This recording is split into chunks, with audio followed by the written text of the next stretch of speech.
Magandang araw mga kabakyard.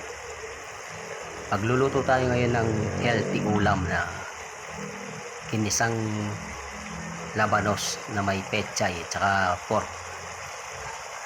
Ito yung mga gagamitin natin. Meron tayong labanos na nahiwa-hiwa ko na. Tapos yung pechay natin. Tapos meron tayong bawang, sibuyas.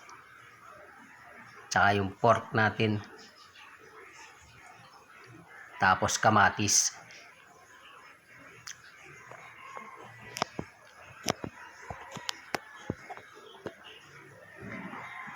Pampalasa natin mga kabakyard ay patis.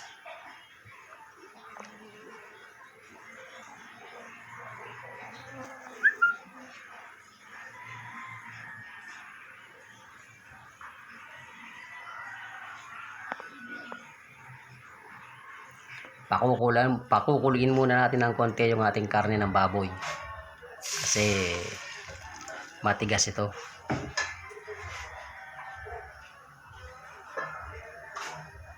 Yung gulay kasi natin madali lang lumambot.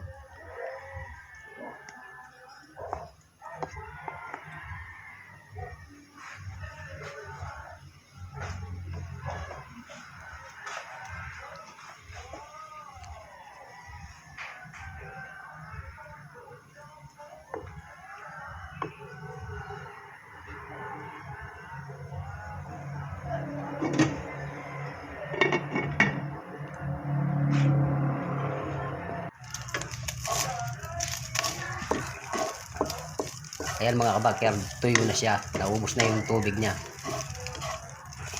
Hintayin lang natin na maglawas ng konting mantika yung ating baboy. Para yun na rin yung panggisa natin.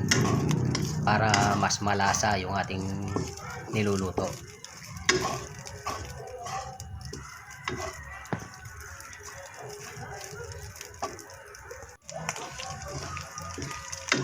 Ayan. Sumisirit-sirit na siya.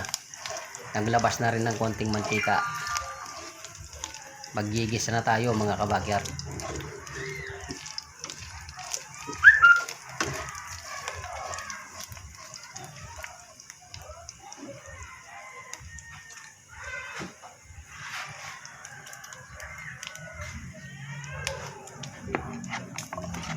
Yung bawang natin.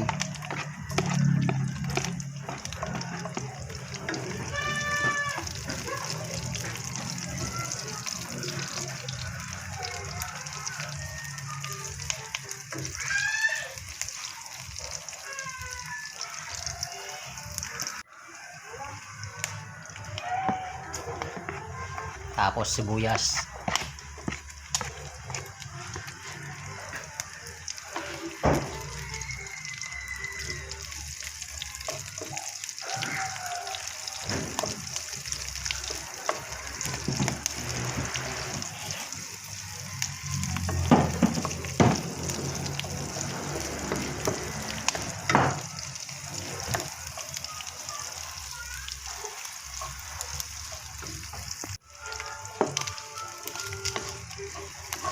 Sama na nating ihalo yung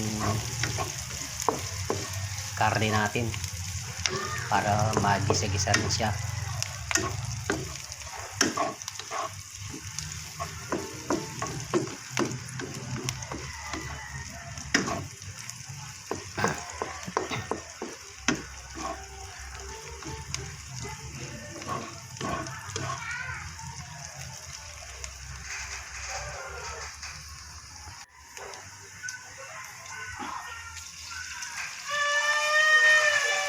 Tapos yung pampaalat natin, patis.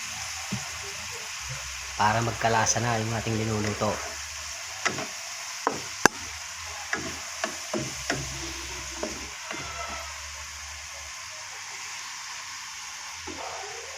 Tapos yung ating kamatis. Hintayin lang natin madurog yung ating kamatis mga kabakyard.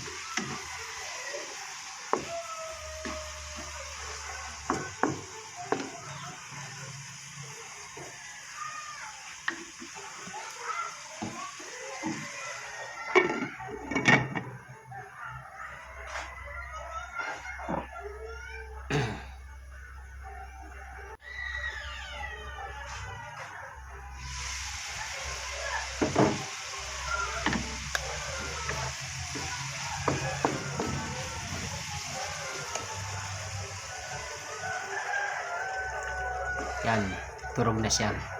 Maglalagay tayo ng konting tubig.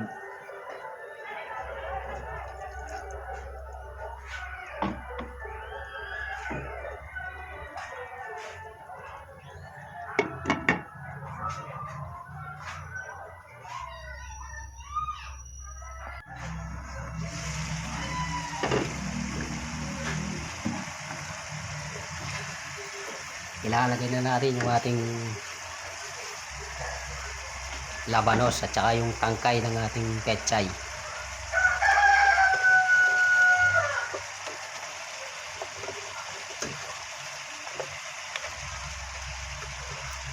Huli natin ilalagay yung dahon kasi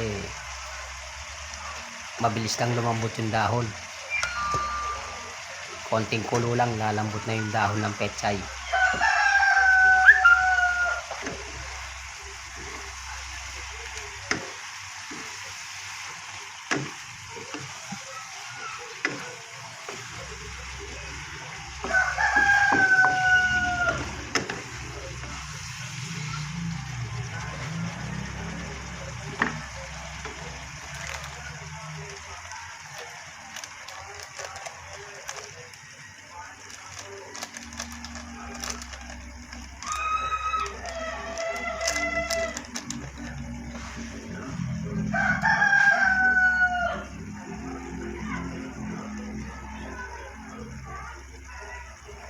Tapos maglalagay tayo ng konting pampalasa.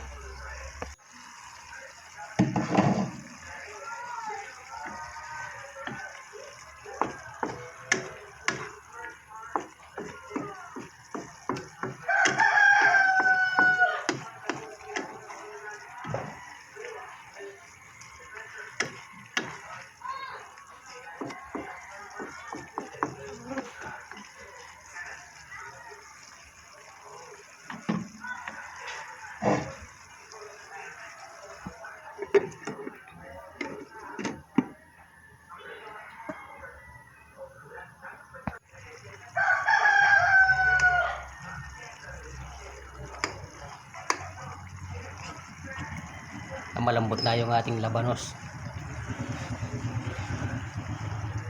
Tikman muna natin mga kabakyard.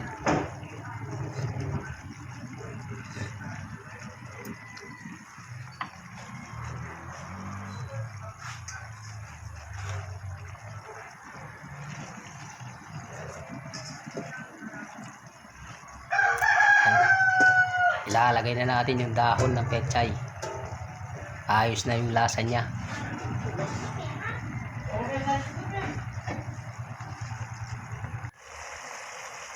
Ilang minuto lang mga kabakyard, okay na to. Ayan mga kabakyard, luto na yung ating healthy ulam na ginisang labanos na may pechay at saka pork. Kain na po tayo. Maraming salamat po sa panonood. Paki-subscribe niyo po ako sa aking YouTube channel, Emmanuel Backyard Farming and Kitchen. Maraming salamat po sa panonood.